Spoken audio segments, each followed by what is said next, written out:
एक मध्यम वर्गीय परिवार के लड़के ने 10वीं की परीक्षा में 90% अंक प्राप्त किए।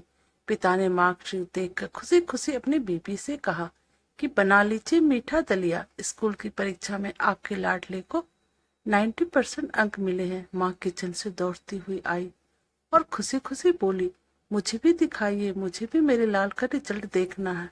उसी बीच लड़का फटाक से बोला, पापा उसे रिजल्ट कहाँ दिखा रहे हो? क्या वह पढ़ लिख सकती है? वो तो अनपढ़ है। आंसूपूर्ण भरी आंखों को पल्लू से पोंछती हुई माँ दलिया बनाने चली गई। ये सब पिता ने देखा और कहा, हाँ बेटा, तूने बिल्कुल सही कहा। जब हमारी शादी हुई थी तो 3 महीने के अंदर ही तुम्हारी माँ गर्भवती हो गई। मैंने सोचा शादी के बाद ही कहीं घूमने नहीं गए, एक दूसरे को ठीक से समझे भी नहीं। चलो इस बार अबॉर्शन करवाकर आगे चांस लेते हैं। लेकिन तुम्हारी माँ ने जोर देकर कहा, नहीं, घूमना फिरना और आपस में समझना ये सब कुछ बाद में भी तेरा जन्म हुआ। वो अनपढ़ थी ना।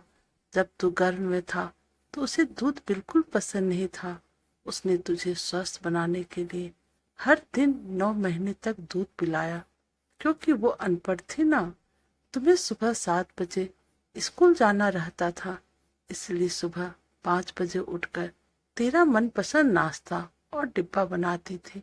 क्योंकि वो अनपढ़ थी ना, जब तुम रात में पढ़ते पढ़ते सो जाते थे तो वह आकर तुम्हारी कॉपी और किताबें बस्ते में भरकर तुम्हें बिस्तर पर सुलाती थी और उसके बाद ही सोती थी। और रात में बार बार जाकर तुम्हें ओढ़ने से ढकती थी। क्योंकि वो अनपढ़ थी ना। बचपन में तुम ज्यादातर समय बीमार रहते थे, तब वो रात रात भर जागकर सुबह जल्दी उठती और काम पर लग जाती थी। क्योंकि बेटा वो अनपढ़ थी ना, तुम्हारे लिए ब्रांडेड कपड़े लाने के लिए मेरे पीछे पड़ती थी और कुछ सालों तक एक ही साड़ी पर रहती थी। क्योंकि वो अनपढ़ थी ना।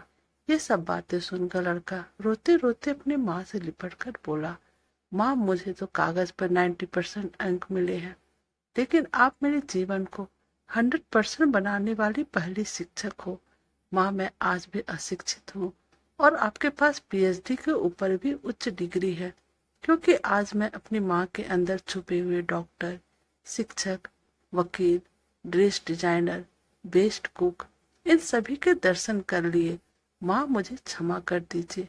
बेटा जो आपकी नजरों में पढ़े लिखे लोग हैं ना, वो सब पहले अपना स्वार्थ और मतलब देखते हैं, लेकिन आपकी माँ ने आज तक कभी नहीं देखा। क्योंकि वो अनपढ़ है ना, वो खाना बनाकर और हमें परोसकर कभी कभी खुद खाना ही भूल जाती है। इसलिए मैं गर्व से कहता हूँ तुम्हारी माँ अनपढ़ है। तो दोस्तों, आपको हमारी कहानी कैसी लगी प्लीज हमें कमेंट कीजिएगा। और प्लीज अगर आप हमारे चैनल पर नए हैं तो हमारे चैनल को लाइक और सब्सक्राइब कर दीजिएगा। Thank you.